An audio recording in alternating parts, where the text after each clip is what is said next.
بسم الله الرحمن الرحيم الحمد لله رب العالمين والصلاة والسلام على سيد الأنبياء والمرسلين نبينا محمد وعلى آله وصحبه أجمعين أما بعد. This looks a little washed out.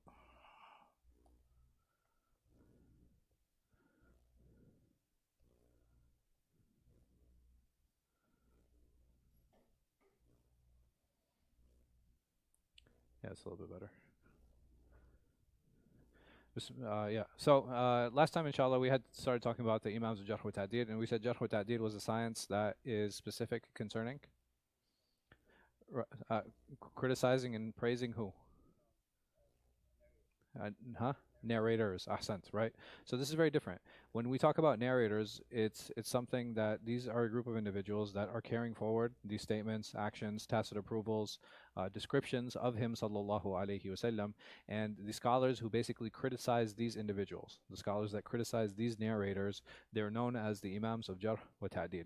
So we had talked about this last time, but this is very important from Imam al-Dhahabi. He says that speaking about narrators requires complete piety, an absence of desire and inclination, a detailed knowledge of hadith, their defects, and its men. So these individuals are speaking about narrators. How do we know about them? Right? Yes? Right. Right. Is it enough for somebody just to speak about? Because anybody can get up and speak about anyone. Criticizing is very easy, and this is something that is not uncommon, unfortunately, where people talk about others quite often. So the question is, okay, well, what qualifies you to speak about these particular narrators? Some of them, they themselves were actually narrators. Some of them, they themselves were actually narrators. Um, right. So the thing is, if you want to learn about someone, there are people who are specialized in those particular fields, and those are the ones that become well known. How many people speak about Islam today? Right, like millions of people, right? You know, it's not something that's strange. I mean, you have like over 1 billion Muslims, and you have millions of Muslims who speak about Islam. From the millions that speak about Islam, how many are well known? Maybe like 1,000. Think, you know what I mean? Like, and how do those people become well known? It's very common in any science and any field that you have people who kind of shine in those particular fields. And these are the individuals that stand out. And it's not something that's strange. It's not something that's unique to Islam. This is something that happens in all sciences. But there are two major ways for us to find out about these people. Number one, so there's one is through books that they authored. So I can actually go through and I look at the books that these imams authored in their particular fields, and it helps give me an idea of what. Right, it gives me an idea of their status. And this is, again, this is something that we see in every single science. How many books have been written about anatomy? Like lots. Like you have thousands of books that are written about anatomy, but there are only a handful that are used throughout universities. Thousands of books have been written about biology and math and science and physics and all of these different sciences, but it only boils down to a handful that are actually used by different institutions. Why? Because they're the ones that become well known. Secondly, what others have written about him. So I can find out about a person through two ways, and this is something that's even common in the modern day. If I want to find out about someone, all I have to do is read his books. It'll give me an idea of who that person is, what he did, what his contributions are. And the second way for me to do it is to see what other people have said. Right? He can speak about himself as much as he wants, but if I really want to find out about someone, what do? I read what others have said about him. And other people will praise that person, they'll dispraise that person. This is something, again, that is not uncommon.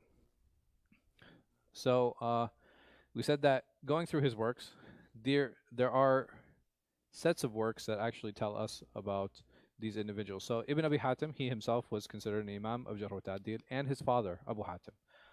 They're two very famous critics. So this one, what does he do? He begins by saying that he will only mention statements of those who are relied upon in Jarh and Ta'dil. So what does he do? He puts his book together that is a collection of statements of praises and criticisms of others. And he says that I'm only going to mention praise and criticism from people who are relied upon in this science. So what one of my teacher students did is he took out all of the imams. He took out all of the people who spoke in that book. He reorganized them and he put them in alphabetical order, and he has a small little booklet. It's called Al-Muzakkun li Rawat al-Akhbar and Ibn Abi Hatim. This is something that was done, I think maybe 20 years ago. It was written, but that's what he did. He took out all of the imams from that book, and he organized them into alphabetical order. What is that? Why is that important? Why do that? Yeah, make it bigger. I can't. Sort it out for what? It's like an index. So basically, if I go to any other book, what happens? Right? No, no. I'm saying let's say I go to another book and I find a statement from an imam whose name I don't recognize. What can I do? I can go through this list now, and it becomes easier, right? It becomes easier to find that individual, and now I can be like, once I find the name on the list, then I can say, oh, this statement is what? Right? It's from that list of people who we accept in the science. If I don't find the name, no, then I have to put a question mark over it and be like, okay, let's see if other imams have mentioned this person and mentioned this individual. Then you have Imam al-Dhahabi. He has a work that's called ذكر من يعتمد قوله في الجرح والتعديل. So he came significantly later, so you're talking about like a 400-year gap between these two. And then after him, you have Imam al-Sakhawi. He has المتكلمون في الرجال, and he does the same thing. This idea of listing and putting together this list of imams who are celebrated in their fields and who are recognized in their fields. This is something that's really important. Why? Because when we actually do isnad studies, when we actually study the chains of hadith, it'll help me be like, okay, well, this is the narrator. I found the narrator. Now I need to find out about that narrator. So what do? I go into the books of Jarh wa Ta'dil. I go into these books and I find all of these statements about him, and I find out of the 10 statements, there are 2 names I don't really recognize. So I go through these 3 books and I don't find their statements. I don't find their names. So what do? Right? Either I can cross it out, or I should put a question mark. So now I have 7 people who've praised this person. I have 2 people who have dispraised him, and those 2 people I don't recognize. I can't find them in any of these lists. Right? So now the question mark just gets even bigger, because it's like, okay, yeah, I don't. Who are these guys? Like, and why are they speaking about this person? But there's a good grounds for me to dismiss their statements. There's a good grounds for me to dismiss their statements. From others. So this is taken from his biography and whatever entails in terms of his memory, his status as an imam, and criticisms. So what does this basically mean? It means that I will now go to these lists of people and see what they said about others. So over here, if I go through a list and I find that one of those imams, he's praising an imam that's not mentioned on that list, and he says that this person should be relied upon in terms of Jarh wa Ta'dil, that gives me what? Right? It gives me more confidence. Now, if I find the person who's being praised, I can go study, and I can be like, okay, if I see his name, I know for sure that at least this imam recognizes his position and his status. Does that make sense? Yeah.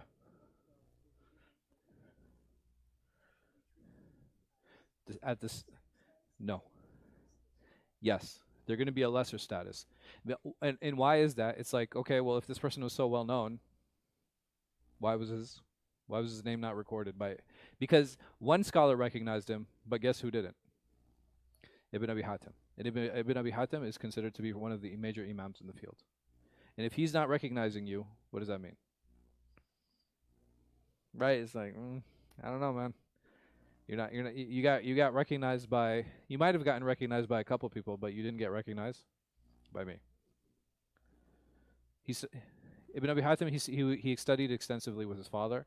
He was from Ray. So he was from Iran. He was known to have studied Jarh wa Ta'dil. Like this was his specialty, this was his takhasus. So he would go to his father, like even if you go through his book, he was like, Sal to Abi, I asked my father about this narrative, I asked my father about this narration. And why was he asking? Because he himself was what? Right, he was specializing in the field, so he would go through all of these different chains and he'd be like, okay, well this chain looks a little odd. Let me go ask my father. He would go ask his father about this. And if his father didn't have the answer, what do you think he did? He'd probably go ask someone else, right? You know, like he himself was like somebody who's studious, somebody who's involved in the field. So he would go to his father with these questions. His father would answer, and he would record them, and now, alhamdulillah, the work has been published and it's available. So how many imams need to speak about an individual? So if I have a narrator and I find one person speaking about him and he's rejected, or I have one person speaking about him saying that he's accepted, is that enough? Right, technically it's enough, actually. Technically it is enough. Yep, I just need one. So because what is the problem and what are some of the issues that come in?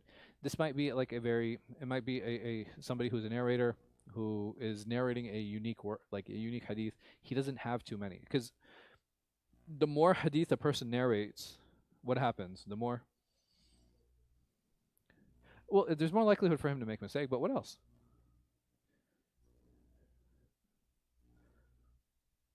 If a person only has one or two hadith, how many people are going to busy themselves with studying his narrations?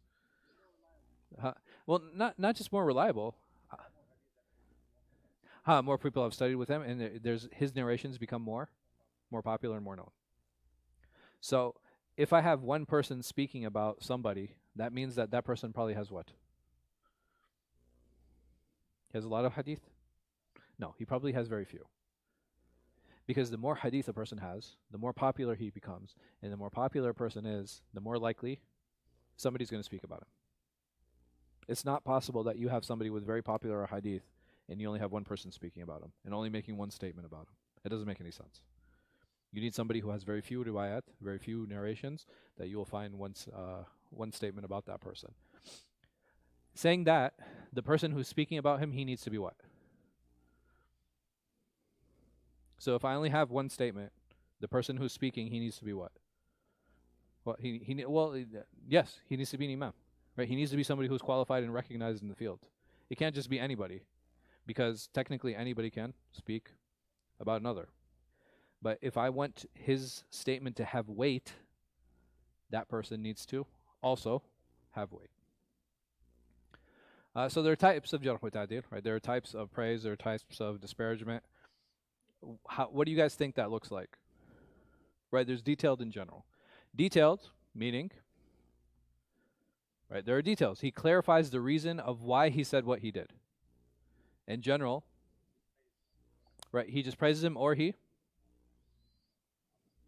dispraises him, right? So either he critiques him or he praises him, either or, and he could be like, man, he's an accepted narrator, or he's a rejected narrator. And sometimes that's all you have to work on. Right, you don't have more than that, and sometimes they'll give the reason. Like, he's a rejected narrator because he was known to lie. He's a rejected narrator because he never paid attention. Right, so you have all of these different narrations, versus in other places. So does every praise or criticism need to be clarified? No, it's not necessary. And the reason for that, there's a few reasons for this. Number one, when it comes to praises, what number of things can I praise somebody on? Is it limited? Versus being criticized. I can praise someone for being courageous. I can praise someone for being generous. I can praise someone for being honest. I can praise someone for being trustworthy. I can praise someone for praying. I can praise... Huh? I'm not done. I can praise someone for being gallant and, you know what I mean? Like chivalrous. I can praise someone for being upright. I can praise someone for someone who's looking good. I can praise someone because they come to the masjid regularly. I can praise someone because they go for Umrah every year. I can praise someone because they spend a lot of time with Quran. Should I continue? You get the point? Alhamdulillah. No, it's not. Criticism is actually very limited. Like what? And all of them will boil down into what? They'll boil down into his lack of trustworthiness. He lies, he steals, he commits zina. Right? Because the things that are halal are what? Are they limited? They're plentiful, right? They're unlimited, but the things that are haram are they're actually limited, they're actually listed. So the way that you would actually criticize someone, because the things that are haram are limited, the way for him to be criticized is going to also be very limited. And this is why more often than not, if a person is mujrih, right? If he is someone who is criticized, it is easier to what?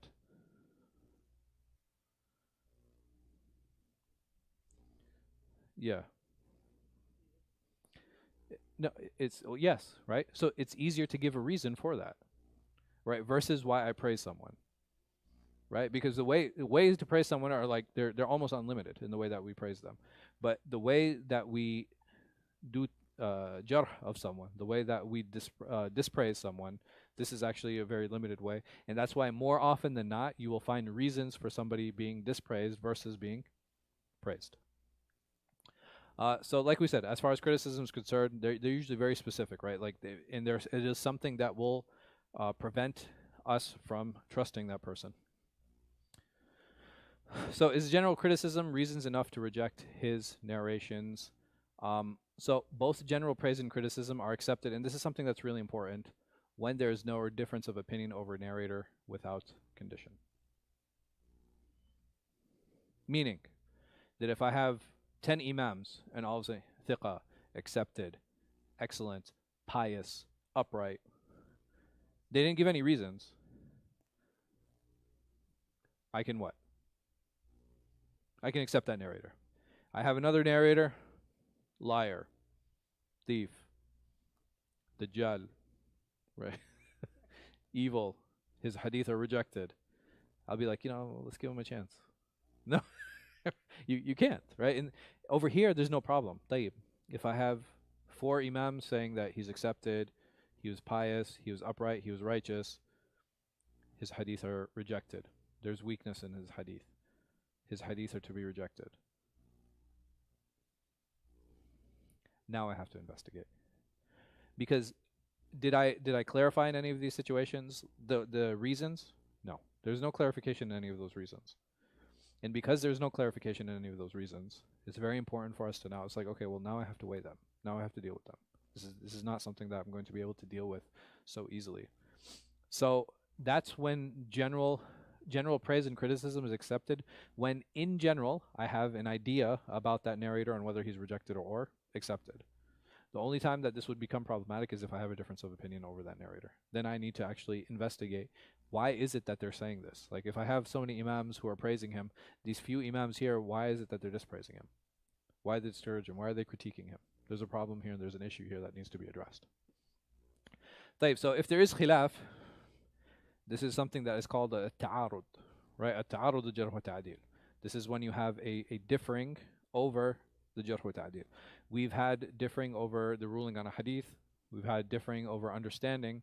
And now we're having differing over a narrator. So how does this occur?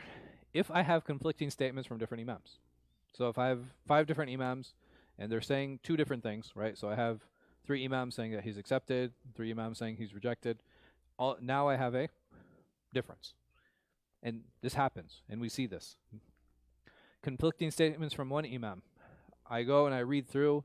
Imam al-Nasa'i said that he's an acceptable narrator, and then later on I find that his hadith are weak. From the same imam. It deserves investigation. So one of the most challenging sections of the science is this, right? Like, if you have this conflict, how do I actually reconcile? This is something that's very difficult. It's something that's very challenging because there are a number of reasons on why you can or cannot reconcile certain reports, and we'll talk about some of those reasons. So there are some important books here. You have Al-Kamil fi al-Du'afa by Ibn Adi. You have Al-Mizan by Imam al-Dhahabi. Imam al-Dhahabi, his name will come up quite a bit. He's someone who was a prolific writer in the science of hadith. And then you have Lisan al-Mizan by Ibn Hajar. So Al-Kamil fi al-Du'afa, meaning Kamil meaning complete. So he has presented this work as say, I have completely written on this issue of weak narrators. This is a collection of weak narrators that I have here. Not every single one is weak, but some that have even been accused of being weak are included in this text.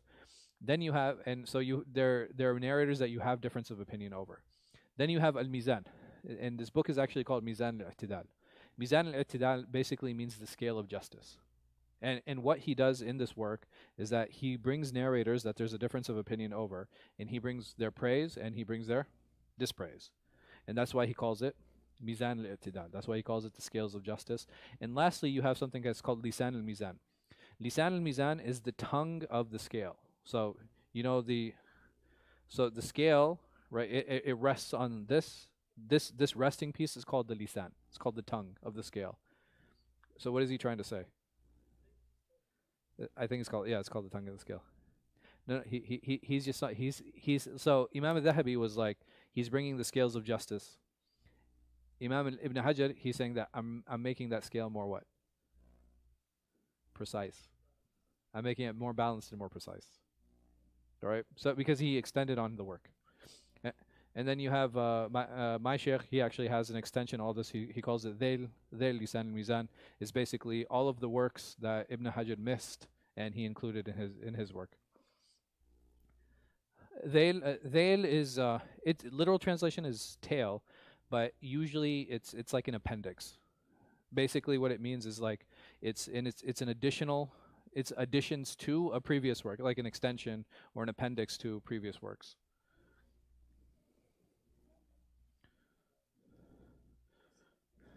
Yeah. There's a huge time gap. Yeah. There's a big time gap. There's a big time gap. And I mean, even these guys, the most that they can do is what? Collect from previous works. They can collect from previous works. Huh?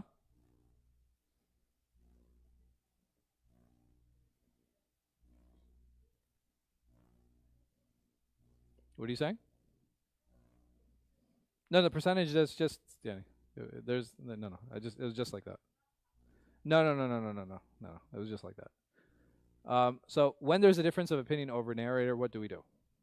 Right, and there are three major steps that an individual could follow in order to achieve that. Number one, determinative of the difference of opinion is actual, because sometimes the difference of opinion can be perceived, right? So, for example, if we said that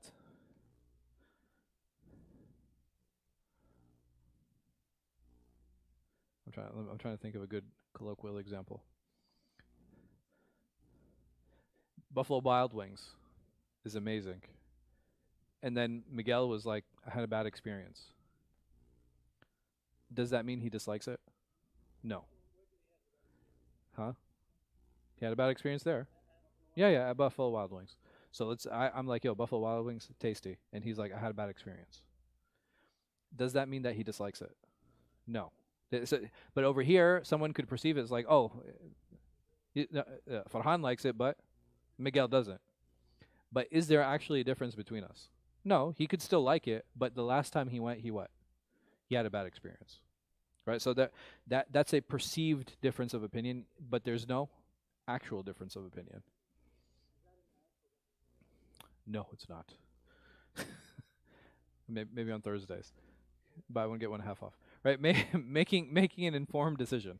Making an informed decision, meaning that okay, yeah, there actually is a difference of opinion. So what do? I choose one. Right? So there's a difference of opinion there. I said these are pro and these are against. So what am I going to do? Is I sit down and I actually choose one. And I decide like, okay, I'm going to make this decision and I'm going to side with these scholars on this issue versus siding with these scholars. Huh? So this is going to be based on evidence. I'm sorry? In terms of? Mm-hmm. Yeah. Yeah. Yeah. But there's also there's a third option as well.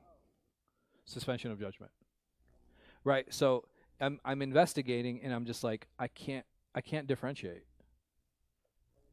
And it's like the yeah, it's not I'm not able to lean one way or the other. So what do? I'm going to leave it. I'm going to be like, "You know what? This deserves what? This deserves more investigation. If I have more information, I'm able to differentiate. If I had more information, I'd be able to differentiate. But the information I have right now is not enough. So, like we said, these are the three ways. If there's an actual difference of opinion. So is there an actual difference of opinion over this narrator, or is it perceived? So we weigh the opinions and we can make an informed decision. And if even after weighing the opinions, I'm unable to come to a conclusion, then what do? I suspend judgment. And there's nothing wrong with suspending judgment. Sometimes, you know, if you guys ever get to a point where you're doing research in hadith, many times your teacher or your professor or your supervisor, he'll actually push you to make a decision. Yeah. Because there this idea of being inconclusive is not acceptable. Like you have to be decisive. Yeah, yeah, you have to be professional, you have to be decisive. But part of being professional and being decisive is being honest. And it's just like, hey, listen, I don't have enough information here. I can't, because the moment I make a ruling, what happens? Right? I'm held accountable because sometimes it's just that one narrator that will cause the hadith to go from weak to accepted, or accepted to weak. Right? Sometimes just one narrator. So being forced to be put in that, versus if I stop, if I don't make a decision, I can say about the isnad what? No, not the isnad is incomplete, because isnad is complete. It's there. But what ruling would I put on the isnad? So on the narrator, I'm like, this is inconclusive. On the hadith, I can say what? It has to be studied more. Just like I'm inconclusive on the narrator, on the chain, I'm also inconclusive. Right? I have to suspend judgment until I get more information. No, my professor was actually really good, alhamdulillah. Yeah. So whenever I was like, yo, there's not enough information here to actually do it. The problem is if that the reason that professors want to close that door is because it can become what? It become bad habit. Like all of a sudden now you're just going through a hadith and you're like inconclusive. Yeah. Yes. Yeah, yeah. I mean, right. So you shouldn't jump the gun, and you should be like, oh, inconclusive, right? Like, every time it's like, because it could be out of laziness where you don't want to make a ruling. So is there an actual difference of opinion? Like we said, there are three ways to determine this. If the difference of opinion is real or not, the first way to determine that is the ascription sound. Is the ascription sound? Meaning that, and there's a number of steps that we'll investigate here. Did the person who do this jarh or do this ta'dil, did he actually say it or not? That's very important, yes? The second way, is it reconcilable? So if I have these two conflicting or apparently conflicting reports, is there a way for me to reconcile it? Example, I have 5 scholars that say this person is his hadith are accepted. He's sound. Then I have 3 that say his hadith are rejected. They're equal weight.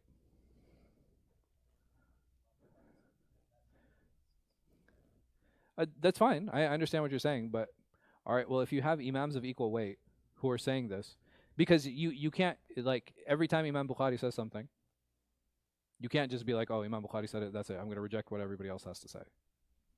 Fair. You have a question, Netma? Netma, you have a question? You have a question or no? That's okay.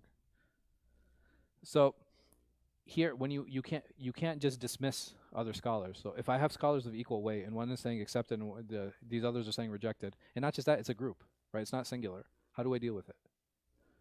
Right, I have to study further into the what? Into the reasonings behind what they're saying. I come to find out that these 5 scholars, they met the narrator before he changed.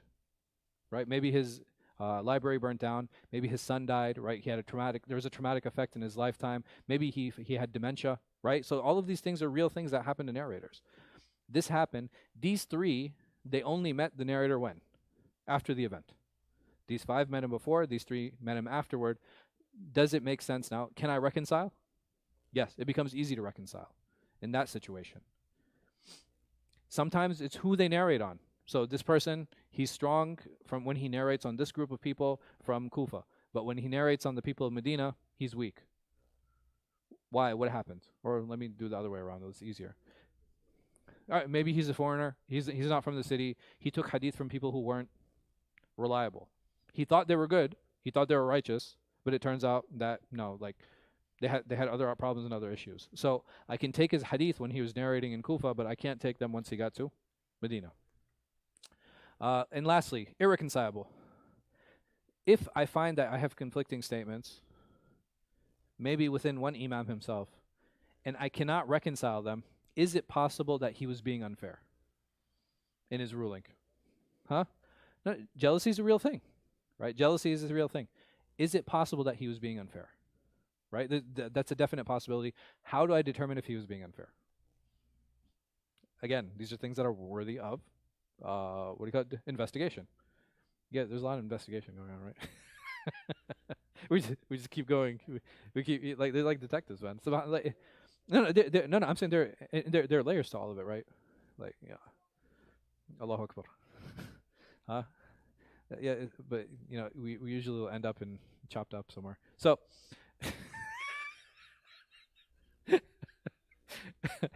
so checking the inscription. What are some tools and what are some techniques I can do and I can take? Number one, is he a list? Is he from the accepted scholars? Right? We had talked about those list of scholars that have accepted statements. If he's on that, not on that list, I can reject that narration. Wow, that's really annoying. Huh? I don't. On what?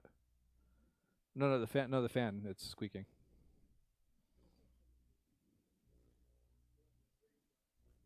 No. The problem is like this. The building's a little bit old, so when the wind blows, there's like a slight shift in the structure, and it creaks. The chain. Can the description be verified of him saying it? Now, this is something that we had touched on previously. All right, so number one, I was like, okay, well, this imam is accepted. Now, because I have a difference of opinion, what is the next step for me to do? I have to check the chain of narration of what? The criticism.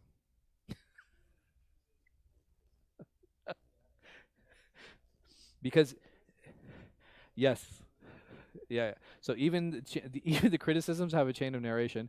I have to make sure that this scholar said it, and I can actually what ascribe it to him and trace it back to him. Because if I have two conflicting, like if I have an imam and it's like over here he's acceptable, and over here he's saying he's rejected, it's not possible that he's saying two different things. Either there's context, which is a possibility, or he didn't say it. And how do I check if he actually said it or not? I would have to go to the chain. There's a mistake, right? He thought he was somebody, or he saw him do something, or he saw him in a sets of narrations when he studied all of his narrations, and he's like, man, this guy keeps narrating on liars. When it turns out he's not actually narrating on liars, he's narrating on other people, or he confused the asanid, which also happened. You have to understand, like these men were dealing with thousands upon thousands of chains of narration. What are the chances of confusing them? And not just that. Yes, no.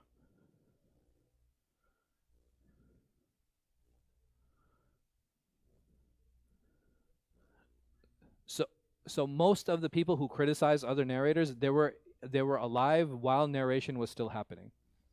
So Ibn Abi Hatim, he's actually later, he comes to a point where the act of narrating is dying down, right? It's finishing off, it's actually trailing off. Because Imam Bukhari's already written, Imam Tirmidhi, Abu Dawud, Nasai, all of their books have already been written and recorded. The vast majority of the hadith literature is already down. It's already down, written on paper. I'm sorry? So I would say at the 4th century. 4th century, it was pretty much done. So like by 300 Hijri, most of the major hadith works were done. You had some more that came between 300 and 400, and that was about it. And then, yeah, that was about it. And then after 400, you had like a few works, but yes. So this was like 300 onward. No. This is like 300 onward. So you're talking about like some of the narrators are still alive. Yeah, like you could still actually go in and you can actually investigate them, or you have access to some of the teachers, or you have access to some of their works. You have to understand, like, some of these works, they were compilations of previous works. Imam Bukhari, like we had mentioned in the class previously about him, is that he's very famous for his Sahih, right? He's very famous for writing down the Sahih. And he said himself that I used to work on the Sahih at night. And he was working on another book during the day. Do you guys know this? Right, it's Tarikh, right? So he has a book called Tarikh al-Kabir, and in that book, guess what he wrote about? Narrators, right? He spent his time writing about narrators. So all of these books were already written. They knew about these different narrators. They had all of these chains available to them, so it was easy for them to compare and contrast and actually study all of these different chains. Mistaken. So here, the Imam was mistaken. Like, the statement was a mistake, right? What he said was wrong. Over here, No, I'm sorry. The mistake was the person who's narrating from him. He misunderstood. Right? He made him, or he didn't misunderstood. He made a mistake. So he's like, instead of saying he was acceptable, he said he was not acceptable. Yeah, the person relaying. So either a scribe, right, which is also a possibility. The sheikh said that his narrations are unacceptable, when the sheikh said his narrations are acceptable. So there was a mistake and there's a scribal error. Over here, the imam himself made a mistake. Like he said something, but he made a mistake, thinking that he was someone else. Other one is unacceptable. He was criticized or praised for a dismissive reason. You guys know about the story about the horse? You know what I mean? Like he wanted the donkey to come. Imam Bukhari went to go get it, right. He was like he made it look like he had one, and he's like, oh man, he's is that a reasonable excuse to reject a person's narrations? Yeah, if he's like there's a possibility that is that a reasonable excuse to reject his narrations? No, it's not. So if we found that to be the reason, we would say no, that's not a reasonable excuse to reject somebody's narrations. No, no, it doesn't. Misunderstood. So the imam said something. We had used an example last time where Yahya ibn Ma'in, he was asked about a narrator, and he said, "Who shaitan?" He's like, he's a shaitan. So when he said that he was a shaitan, what did he mean?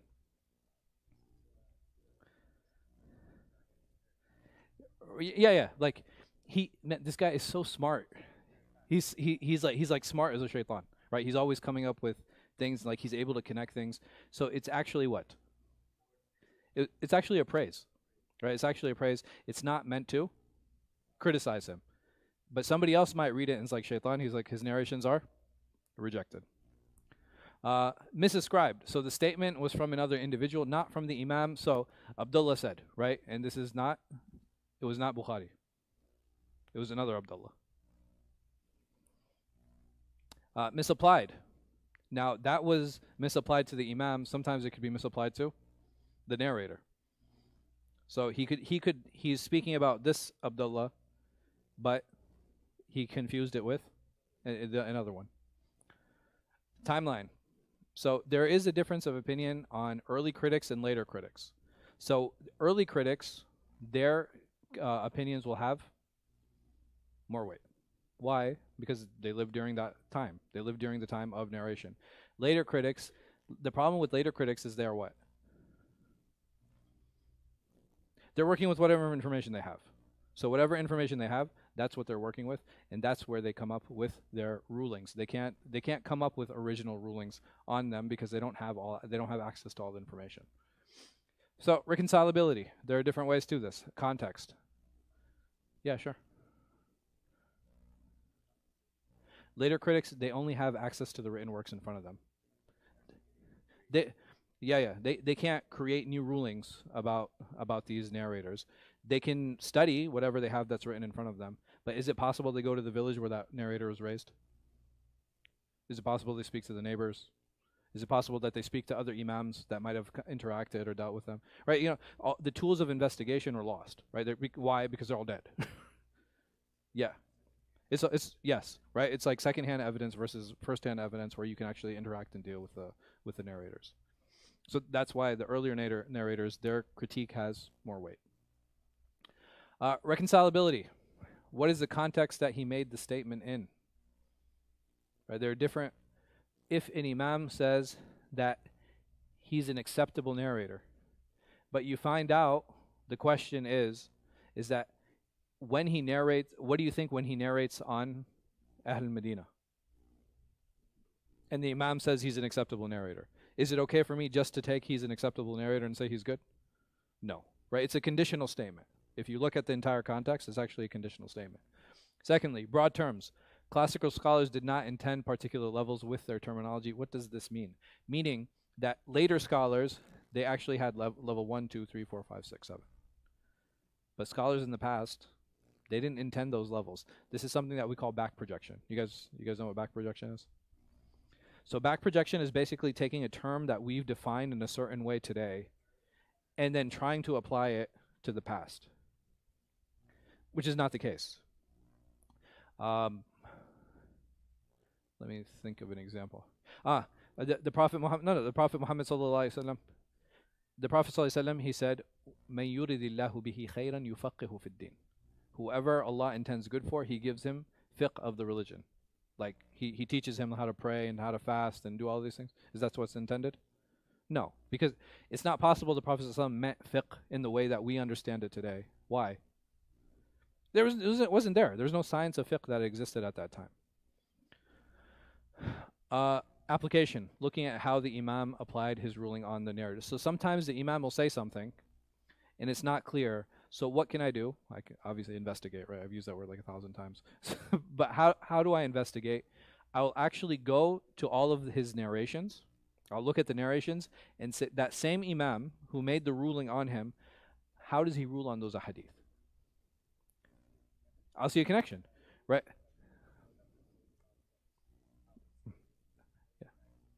No, no, absolutely no. So over here, this is actual application. Say, so the narrator is, let me think, layin al-hadith. Or, no, here, let me give another one. He's better than his brother. Like, does that mean his brother is good? Bad?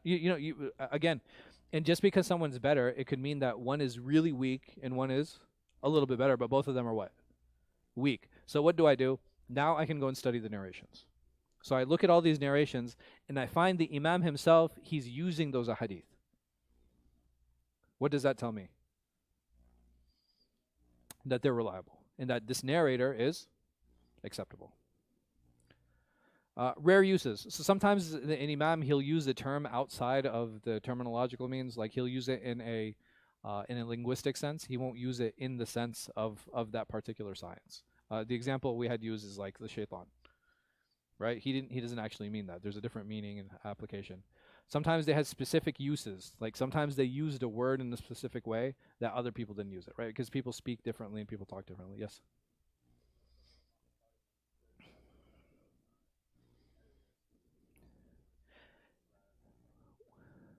Sure. So we're going to actually explore that. No, no, no. We're actually going to explore that. This is a claim more so than it is practical. Like I don't see the application of that. And lastly, linguistic use. Like we had said, sometimes they mean the linguistic use behind it. They don't actually mean the terminological scientific use. Irreconcilable. This is the next part, inshallah, and we'll talk about this next week, bi'idhnillah. So how can an imam make an unjust statement when we put all the conditions for the characteristic of an imam? And we'll talk about this bi'idhnillah next week, and Allah knows best. Wallahu a'lam wa sallallahu ala khayri khalqin, nabina Muhammad wa ala alihi wa sahbihi wa sallam. Inshallah, we'll start the next class in about